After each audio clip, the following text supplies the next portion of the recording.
now that everyone's here. Thank you so much for coming. We're really excited to talk about the Grace Hopper celebration because we just get to yap and yap and yap about things, awesome, exciting things that we did, and we're really excited about it because it was really cool because it's something that we did. First of all, just a quick shout outs, because since it's being recorded, shout outs to the Career Center for providing this awesome opportunity to us in the first place, and Dr. Rebenish and whoever else is on that council of deciding who gets to go. Just for reference, this was a scholarship that was sent out to, I think, all the women in the ECS department, and there was like a whole application process, and absolutely no one applied except me, and I brought Jordan along, so here we are. So, just something to think about the next time you get sent some cool opportunity that sounds like it's a lot of work. It might not actually be a lot of work, because I put a lot of work into my application and I had no competition. So, yeah. I don't know how we're gonna split these slides. I guess we're gonna start so the Grace Hopper celebration is the biggest women's tech conference I think in the world. I said. Yep. There was it 7,000 or 9,000? At the conference they said 9,000, and then I looked it up and it said 22,000. So between 9,000 and 22,000. It might have just been 9,000 at that final session, to be honest. There was a lot of people there. Yeah. And it's almost all women, and it ranges from people just starting their career, maybe just a freshman in college, all the way to like industry professionals who's been in industry for like 20, 30 years. So a lot of experience, a lot of opportunities to meet others and learn from their experience as well. Yeah, pretty cool stuff. It was in Chicago, and they do it at a different location every year, so we got to see the bean, so we're going to talk about that soon.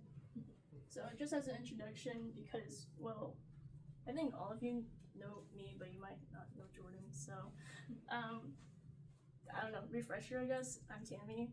I'm comp sci and mathematics double major. I'm going to graduate in comp sci in the spring. I'm going to come back for my math major after that, and I'm a software engineer intern at Omnitech. And I'm Jordan. I'm a computer science and electrical engineering double major, finishing my computer science degree this year and my electrical engineering degree next year. And I'm also a software engineering intern at Omnitech. Yeah, we're coworkers. Yeah.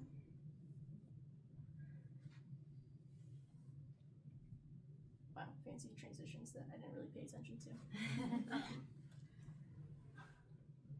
Yeah, we did not split this up beforehand, so I can talk about the career-driven part. So, here are some things that we noticed about the initial thoughts that we had after Grace Hopper's conference. It was a lot more career-driven, but rather than like a developer talk kind of thing. So we kind of went in there with the idea that the sessions there were going to be very in-depth and more advanced, that kind of thing, but it was a lot more of like, how can you get your foot into the industry? How can you make pivot points in your career if you want to? So like say you're a software engineer, you want to pivot to cybersecurity, how can you do that kind of thing? And a lot of people were more focused on the career fair that they had there rather than all the sessions and talks that other speakers are having there. And it was also interesting because we saw a lot of project managers and IT people rather than like developers, and also a lot of AI talks there as well. Yeah, and it was my impression that that's not always the case either, because I met, there's a lot of different ways you can network at this conference. There's the actual career fair portion, and then there's brain dates, which are one-on-one, and then there's just going to sessions and meeting other people, which is the main way I network. And that's how I met a lot of different developers, and a lot of them were like, yeah, in previous years, just maybe was a little bit more technical and less career focused.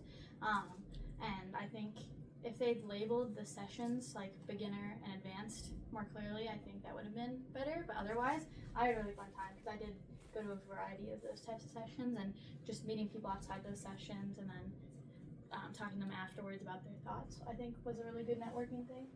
And then Tammy went on a couple of brain dates. Yeah, I went on a couple of brain dates. That was my main way of networking with people, which was really interesting. It's kind of this app that they collaborate with, and it's like, post a topic here.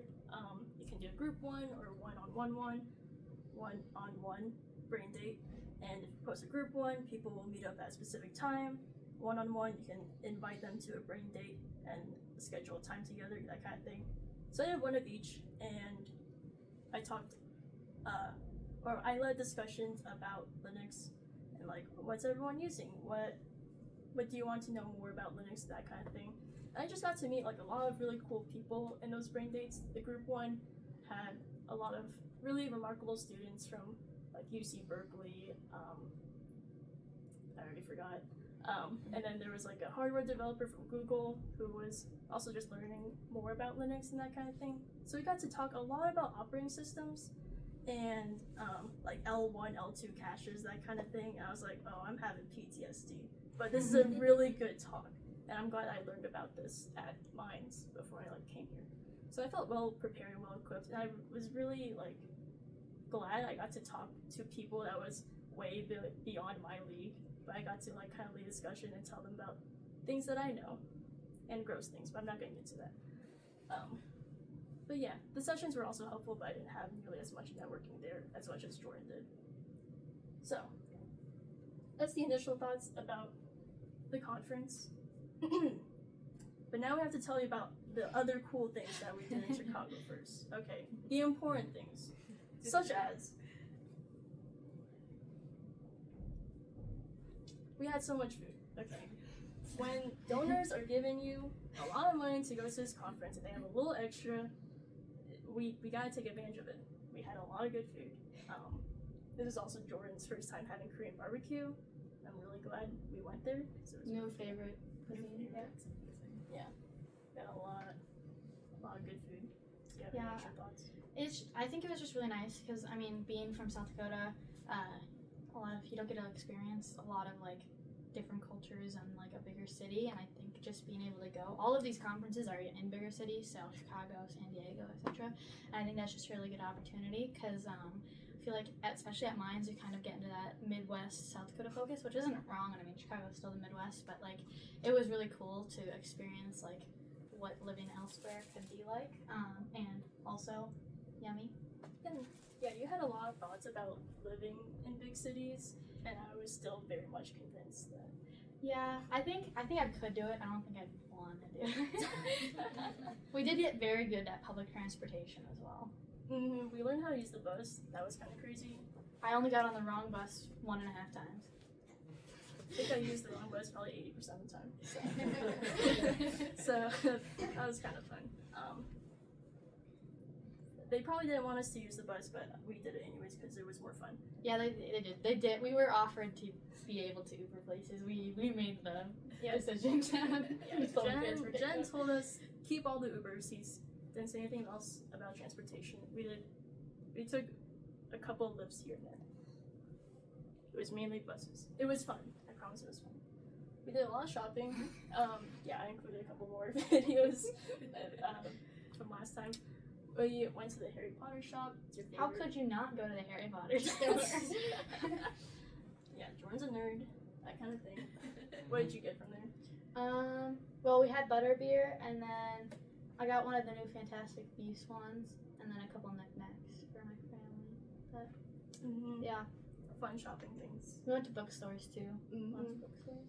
Yeah, I don't have a lot of clothes. We also went to Build-A-Bear. That was pretty cool. That's a Harry Potter bear. If anybody was confused. It just looks like a bear. I had some scars with it. Really? Yeah. And then we also went to the beam. Obviously. Thank you. That's the one. So this is the beam right here. It's very, very reflective. In case you couldn't tell, that's the beam. Very reflective. Yeah, it's easier to tell when we're actually touching it. Yeah, I mean, please watch us touch the beam again. It's very, very full of fingerprints, if you can't tell. Yeah. Or like it looks so clean, and then we got close, and we're like, nope. Yeah. Here it looks really clean. There's a lot of fingerprints on that thing. Okay. So now that we talked about it being, we got the big thing out of the way.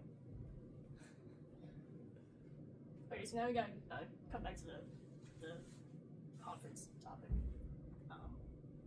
Yeah, so I think one of my favorite parts was the end session. They had a couple like final speakers, and one of them was a female astronaut who had just written a kid's book, and it was very interesting to see, especially the woman, how she like struggled with the challenges that come with woman motherhood and that sort of stuff, and still managed to achieve her dreams. I forgot her name. Yeah, she was really cool. She was really cool. She also came from an underprivileged background, and she said she was going to be an astronaut, and so she did it. I acknowledge her. She did. Yeah, she did. I wish I remember who she was, but she was one of something Woman of the Year. Women's of the Year. So, yeah. Very cool.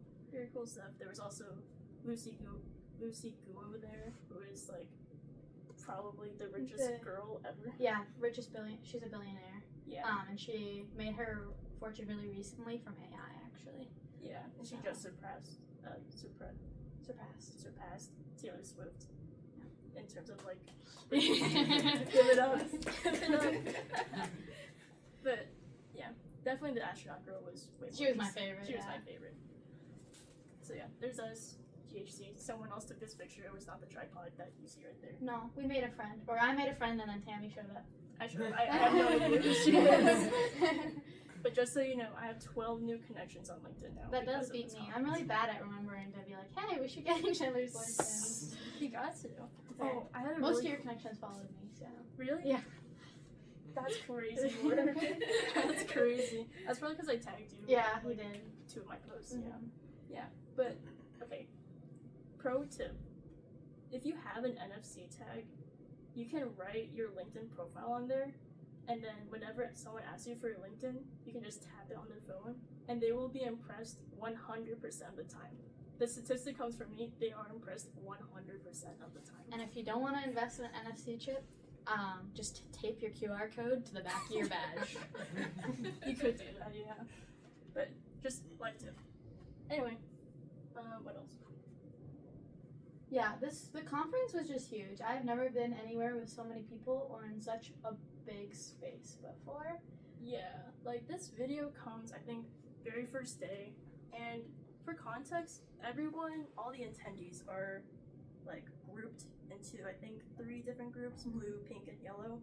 And even then, grouped in so that they can attend their little career fair at certain times of the day, so that not everyone is in there at the same time.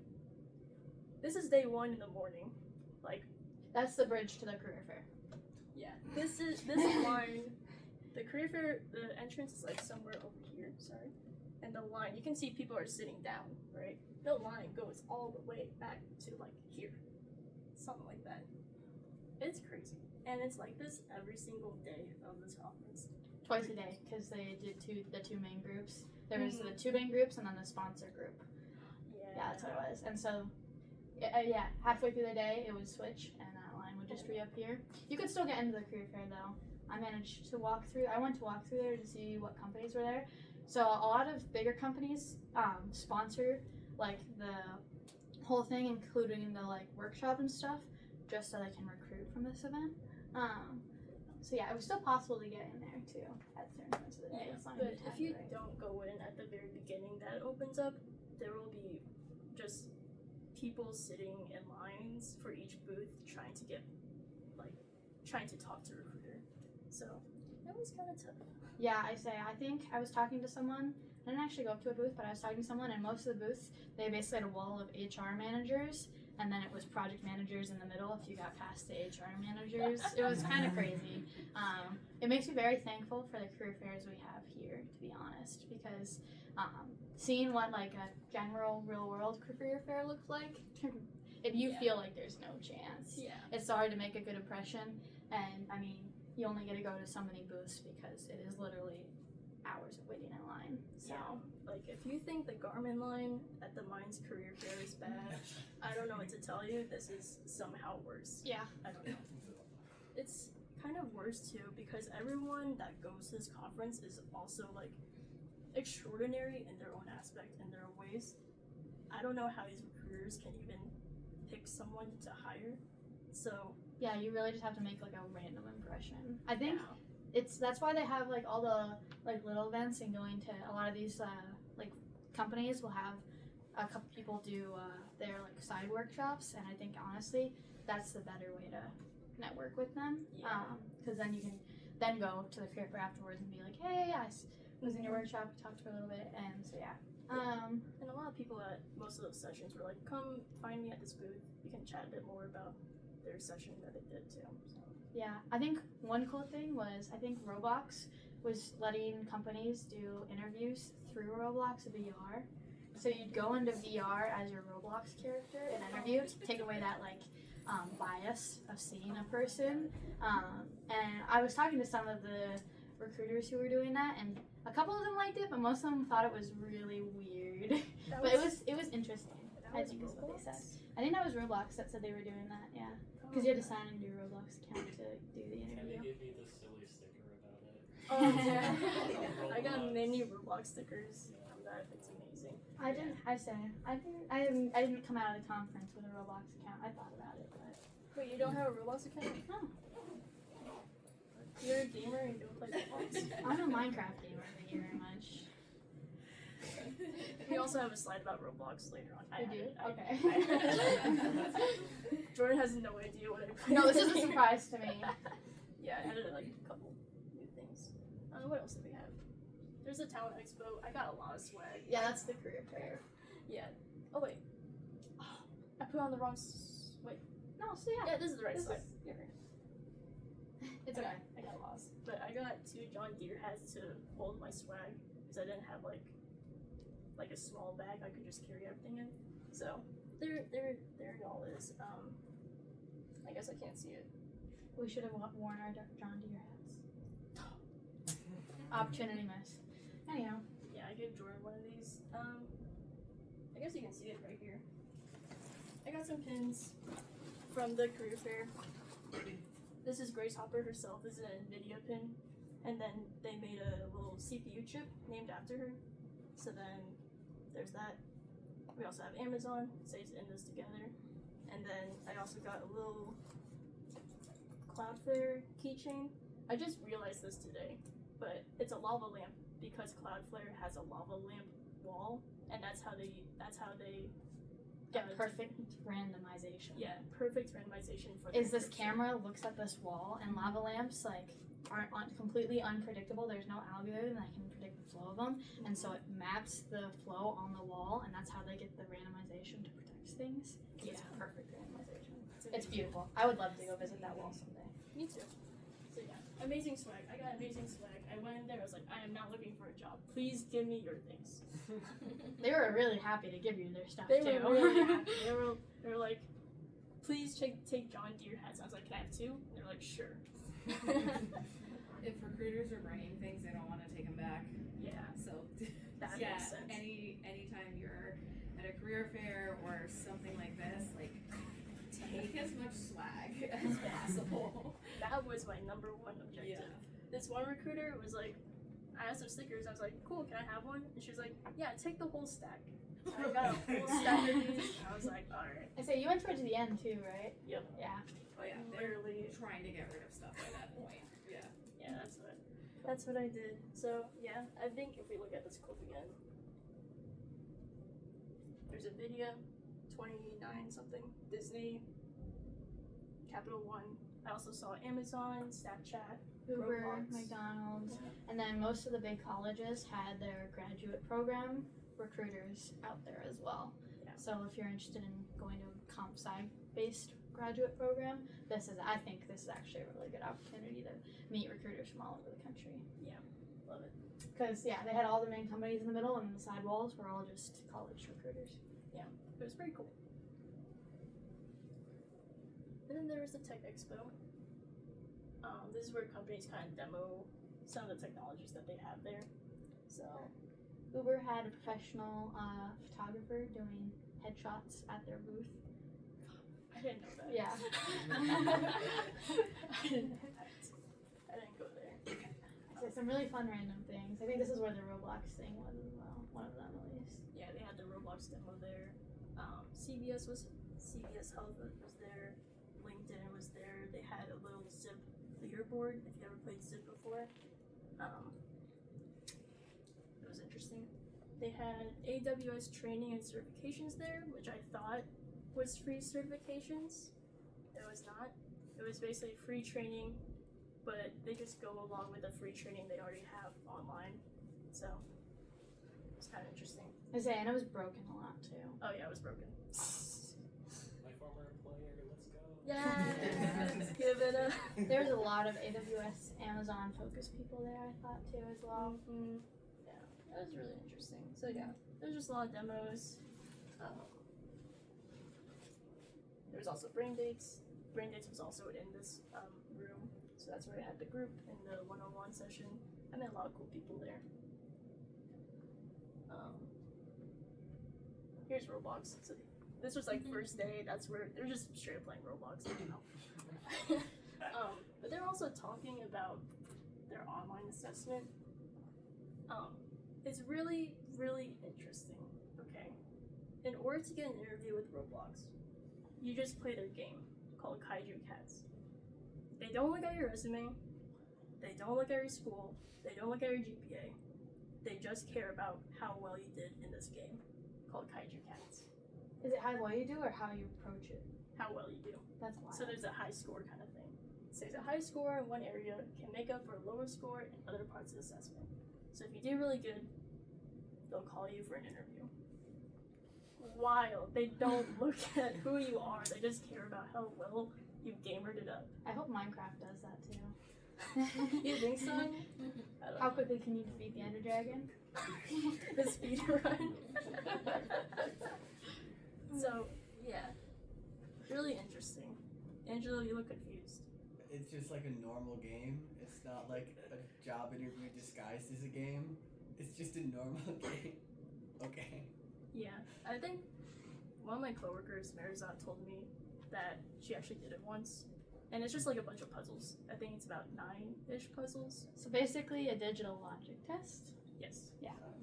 which a lot of companies will give you anyway. So, Yeah, but they did it in the form of a kitty cat game.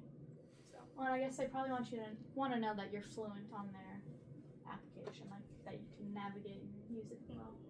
yeah, so that was really interesting. I didn't know they did the VR thing. Yeah, That's good. I say I heard that secondhand, but a lot of people were talking about it. Anyway. That must have been their career fair booth. This is at the Tech Yeah, I Expo. think like it was something like employers could sign up to do with people. Mhm. So, and because I heard it from an employer, not a person who did Nice. it. Anywho, Roblox, very quirky. If you want to interview with them, they have their Kaiju Cats like practice game on Roblox. So CVS had a little thing at the Tech Expo. It's just a robot that follows you around. I kind of like asked them, why do you have this? And it's mostly like if a doctor has a lot of stuff to carry, then this robot can carry the stuff around. Not him, sorry. The robot. The robot can carry his tools around, that kind of thing. So I thought that was pretty cool. Yeah. What's the robot's name? Oh, the robot's name is the same name as me. It's named Tammy. I was like, wow, that's amazing. So I was like, wow, I'm following myself. It's so cute. But yeah, I tried to ask the person that was like leading this kind of thing, like some questions, and he straight up hit me with I don't know, I'm just an engineer. So, so yeah, I just walked away after that. Yeah. I don't know if I have any other Tech Expo examples here. Is there any stories you have from the Tech Expo? from the Tech Expo, no. I went to a lot of sessions. Yeah, we'll get to the sessions at the end part. What else do I have? I actually don't remember.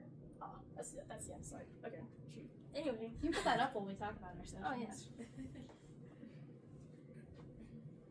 I put our LinkedIn's on here. Oh god, it's cut off. One job. Let's see if it still works. Yeah, can you see if it Try still it out. works? No names either. Oh, this It's one's not- me. oh, This that one's is- yours. It's a mystery. That's not working. Alright, I screwed up. But I think I took lots of notes from sessions. I had some favorite sessions and some sessions where I was like, this was not for me. Mostly because it was just very entry level things. The first session I went to was A/B testing, and it was kind of like very straightforward like things, just how you could get statistically significant data. My favorite part about it was the story she told. Trying to remember what company she worked for. Let's pretend to say Microsoft. It was one of the bigger companies, and they were mostly application based. Anywho, so she was doing a online like website design change, and she wanted to. Her like goal statistic was to increase traffic on the site, and so the statistic she was looking at was average time spent by a person on the website. And then she made the change and she put it out, and she went through the like testing flow before it goes out to everybody. And right before, and she had good results. The average time on the website increased a lot, and before she, Sorry, it locks at Yeah. 30. Before she released it out to like the full website instead of just the beta testers, It was Yeah. the lock, yeah. she sent it to her boss. She's like, I'm gonna get a promotion. People are spending way more time on the site. Turns out the change she made caused the site to take double the time to load. And so it looks like they were spending more time, but that's because the site took forever to load.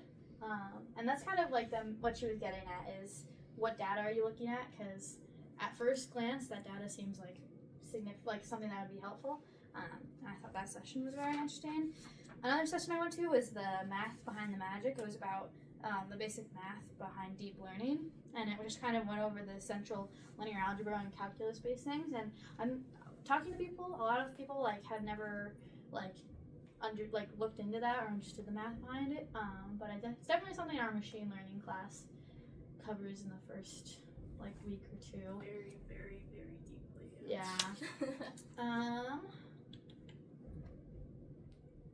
remember what this one. You're gonna have to talk about one of your sessions while I figure out what this one is. Yeah, the thing that Jordan said, I feel like a lot of people at this conference also had like a very, very shallow understanding of kind of topics in computer science as well. Very, very basic fundamental understanding. It was a little interesting because a lot of the sessions that I went to, it was very basic and they still were like still trying to grasp the idea of this. So like for example in software engineering, there's the idea of dependency inversion, and most of these people had never heard of dependency inversion, and it's like, that's crazy because most people at Mines do know what dependency inversion is. They do know what solids is. And I mean, most of these people were in college. They were kind of where we're at in their career. Yeah, even the table that I was sitting with for that like session where we talked about software engineering, like 2 of them were PhD students, and then a junior student there as well, and they seemed kind of lost in like some of the software engineering principles. And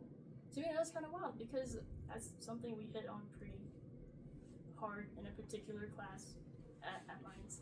So Yeah, I forgot what this one was. It was the authentication in the video games. Mm-hmm. So there was what video game company? They couldn't tell us. I don't think. Could they tell us? There was 2 ladies. They worked for some company they worked for Microsoft doing authentication, like the login process for video game platforms. Kind of the bigger ones. They couldn't name them, but and like transactions. And the authentication process they talked about was very much like, they said most of the groups they were working with were still using like hashed password based and no authentication. And they explained the process of using JWT tokens and just increasing everything. And for us who've been working on online applications, that's like second nature to us. So we thought that was kind of wild that they were just starting to implement that in their main gaming platforms, because it's been around for a while and it's not any different really the way they described it from how you would do it online. Yeah, that was kind of interesting when I heard about that. I didn't go to that particular session, but like authentication should kind of work that way, right? Not some silly way that they did. I'm not so sure. It was kind of interesting. Yeah, and then I went to a bunch of other sessions, but my last session that was like one of my favorites was it was a lot of older people in tech going to this. It was from Uber. It was about their how they deal with being on call and responding to outages, especially because they're geo-based. So like a Taylor Swift concert has a really high chance of causing an outage, which is like a totally random anomaly that you have to prepare for, but like wouldn't happen in other cities, and a lot of cities have unique things, so when they are coding and doing that stuff, they really have to change things up city per city. And so they were talking about their process of cleaning up, like they would get pinged in the middle of the night for things that they couldn't fix. And so out of 100 pings that will come up in the middle of the night, maybe 5 were actionable. And so they went through they talked through their process of cleaning that up, and so you don't get as exhausted and that sort of thing. And I thought it was very interesting. And they did a Q&A, and like I said, there was a lot of people who had experience with that sort of system. They couldn't answer all the questions because their system is like proprietary to Uber, but I thought that was very interesting. I also met a lot of people at that one, networked quite a bit. That was really enjoyable, and I think that one is more of what I expected the whole conference to be. Yeah, I did not go to any sessions like any of the ones you just described. We went to the gaming one together, didn't we? No. No, I just explained it to you afterward. Yeah, we went to this one called GraphQL together. It was actually pretty eye-opening, I would say. Yeah, I don't know about informational, but eye-opening. No, I say yeah. I guess I've never really looked into GraphQL, and it's definitely something like if I'm gonna make an application for fun, I might just try it out because it's different than what we usually use. It's just another way of communicating from the front end to the API and to the database and whatever. And it's different, I think, than what we get taught, especially here in school and even at our work. It's different than what we use. Yeah, so for context, if you're familiar with RESTful APIs, wait, what does REST even stand for? I don't know, but it's like CRUD, create, the create, push, pull. Yeah, so like with RESTful APIs, Yeah, that one. yeah, so like every time you want to hit a certain endpoint, you're always loading. Or sorry, if you want to load certain data, you might have to hit multiple endpoints. And you have to join tables and that sort of stuff to get the collection of data sorted and filtered the way you want. Yeah, so that's with RESTful API. But with GraphQL, you can actually do kind of all that stuff just very more fast, I think, than calling multiple endpoints in a REST API.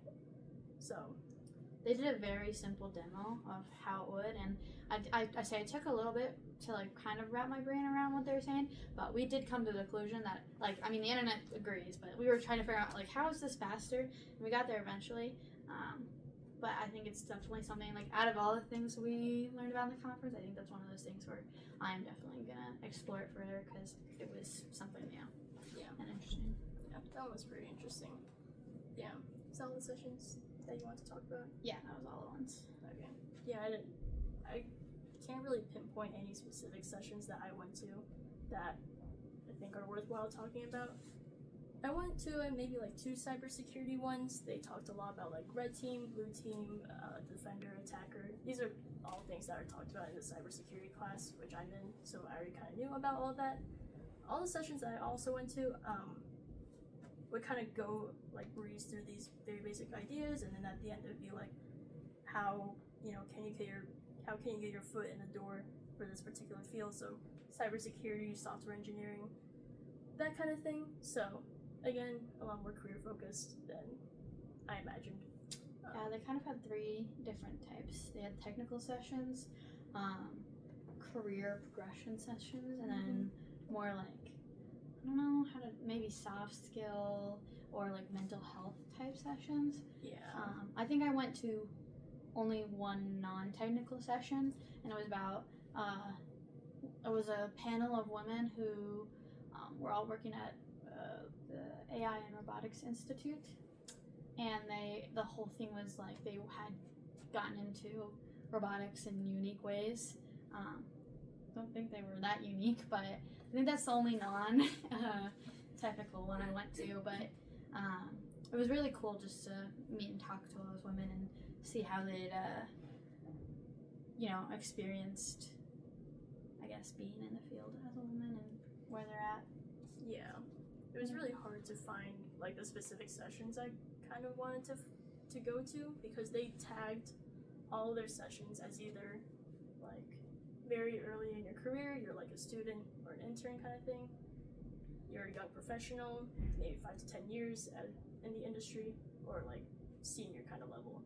And it was kind of hard to find the topics I wanted to like attend because it could have been literally any one of those areas. Yeah, those tags were very unhelpful. I did the other method of I brute forced it. I didn't put any filters on, and I literally scrolled through all of them.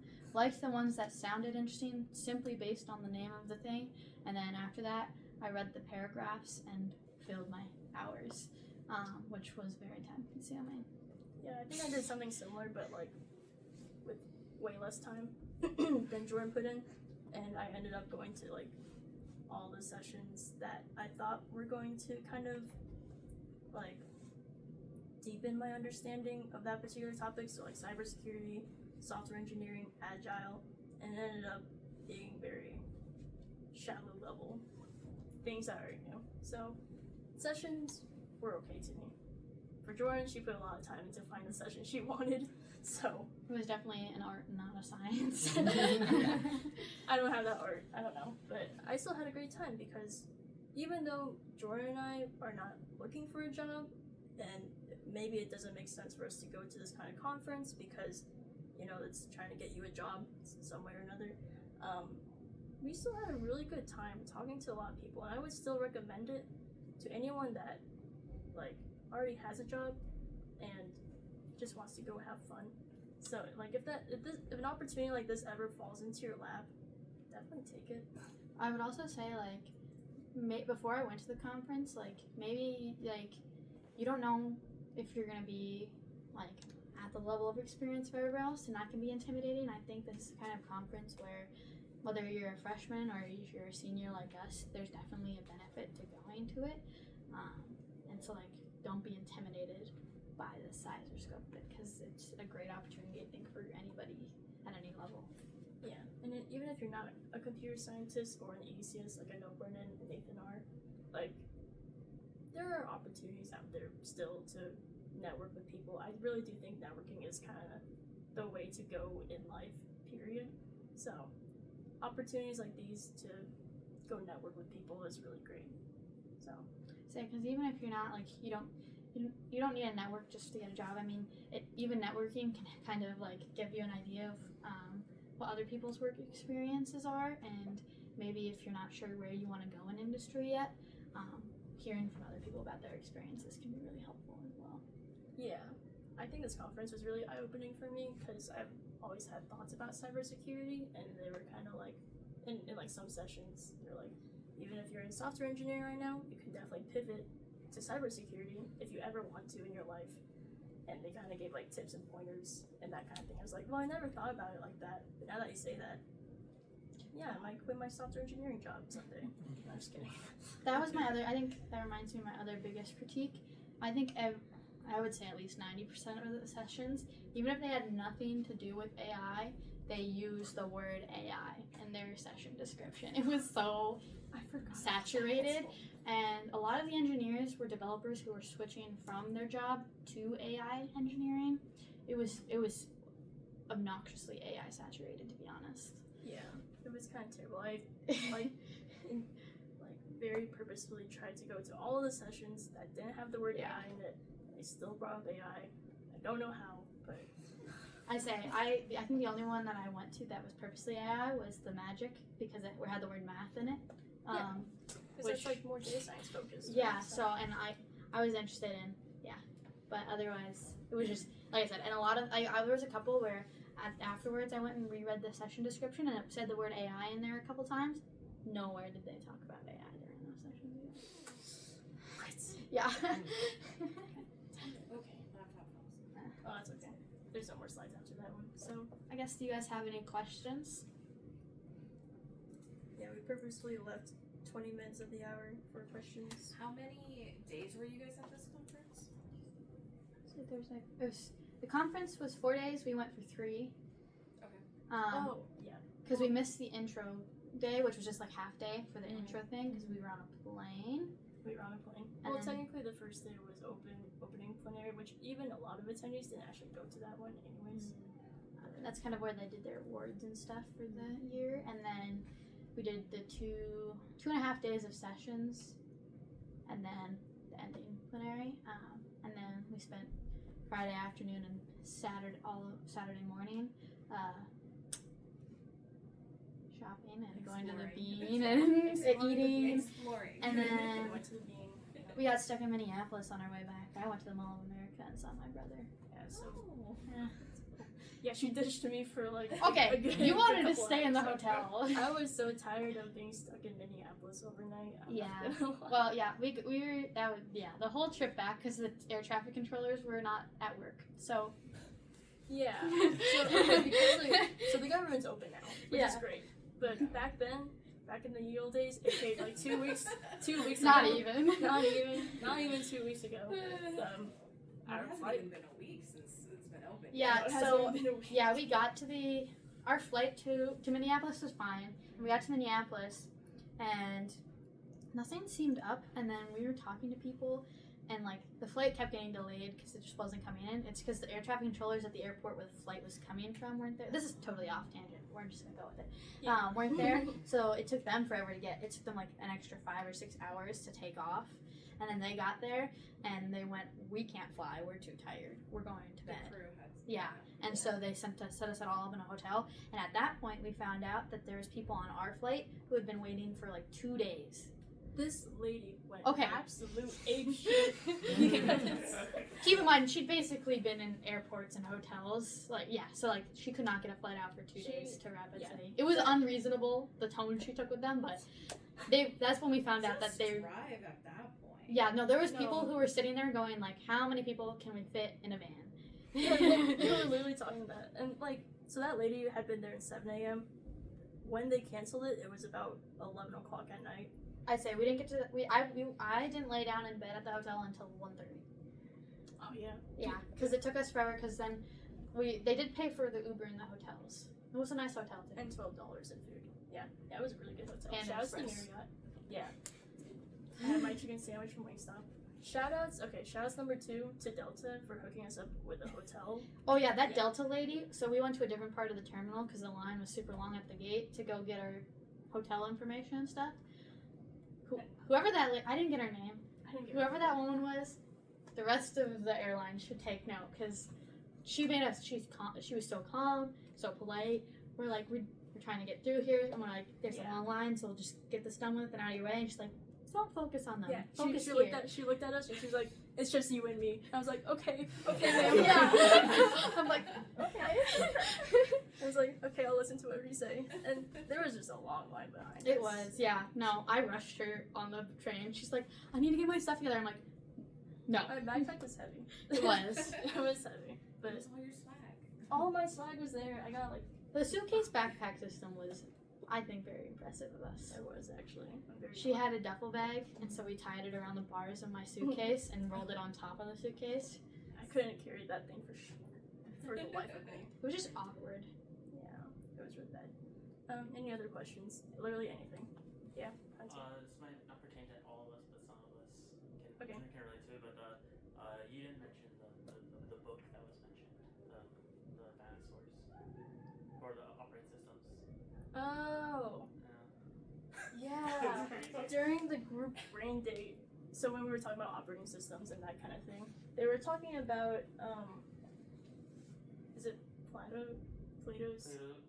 Plato's cave, and they were all like, "Oh my god, yeah, Plato's cave," and I was like, "What?" But it's like a very popular analogy that professors like to use apparently to describe a virtual machine. So maybe I should pull up a picture of Plato's cave. Do you guys know Plato's cave? Oh my god. Okay, Graham doesn't know. Thank God. Okay. I've never heard of this. I think it's Yeah, funny. we could recreate it. No. I'll form the game. Yeah. I've got the light. Form the Play-Doh. I also, well, she's pulling that up. While I was in Minneapolis, the Mall of America wasn't open yet, so we went to breakfast, and then we were like, it's not open. And my brother's like, we'll just go to a plant store. So we went to a random plant store, and it turns out the farmer's market was that day, and I bought vanilla bourbon maple syrup and I have never had such flavorful maple syrup before. It was For beautiful. real? Yeah, no, it's amazing. I'll have to Oh my god. bring it into work because I put it in my coffee. I bought it for my coffee actually, my cold brew. That's so It cute. was amazing. Anyhow. Okay, that's really cool. Back to Plato's cave. Okay, to explain the virtual machine analogy that apparently a lot of professors like to use that I've never heard before. This is the VM. They just like to watch the things on the wall. They think life is good and everything's working just fine. This is the VM. And then there's a hypervisor that's controlling everything, and they're actually like putting on the show for the VM, and they're making the VM happy, basically. And then everything else is like the rest of the computer. This is us. Everything just works just fine because they don't know that this is fake. So, but the dinosaur thing, someone was like, is this as popular as the dinosaur book? And I was like, oh my god, I know what that is because operating systems taught by Dr. Larry Pyatt. Wait. Yeah, operating systems? Yeah, because he used it. Yeah, he used the dinosaur book and told us that it was very famous. And I was like, okay. Satisfied there was a dinosaur on every slide. Yeah. Yeah, it's known as the dinosaur book. The That's dinosaur. awesome. Like, Larry Pyatt was just like, this is a very popular book. But, like, I didn't really have any context or believe him. I didn't believe him. I did not believe him until at that very moment when that girl from Google, I think, she was like, is that as popular as a dinosaur book? I was like, I get that reference. I know what's happening. I know her. Okay, that's a dinosaur thing. Anything else? You said that they talked a lot about AI. Were there any other topics that were pretty prevalent, or like a lot of other groups were talking about? A lot of AWS presentations, and yeah, I think the rest of it was kind of cybersecurity and then random topics. Yeah, I would say the big four topics: AI, software engineering, cybersecurity, probably cloud services, maybe. Cloud services, authentication, that sort of thing. Yeah, that kind of thing. So more DevOps. That's what I mean to say. DevOps. But I would say about 80% was AI. Yeah, it was kind of crazy. I don't know. Anything else? Cool. Okay, thank you guys. Thank you so much for coming. Please